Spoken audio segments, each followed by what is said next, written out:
Um, you know, we saw Colorado do this last year. Not the same thing, hasn't played out in exactly the same way, but kind of got out physicaled, out gritted, if you will, and kind of like out mentaled, like by Vegas, the Vegas Golden Knights last year. Um, I don't think this is a mentally tough team.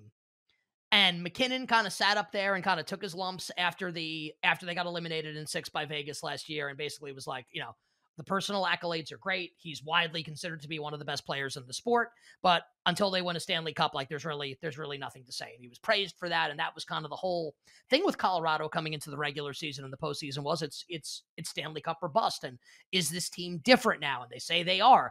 And then they lose this game last night in the fashion that they did.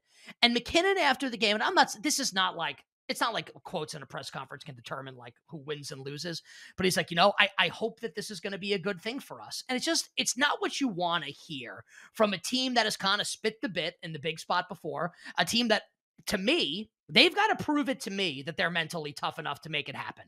Now, maybe they will. Maybe they come out and they thump the Blues and they win 7-1 in game six. Like, it's certainly possible, but like, I kind of need to see it from this group of Colorado Avalanche players before I believe it. Like, I would have believed that if they win the game last night 4-3 and advance to the Western Conference Final, win the series in five. But the way it went down last night, I think game six plays out in one of two ways.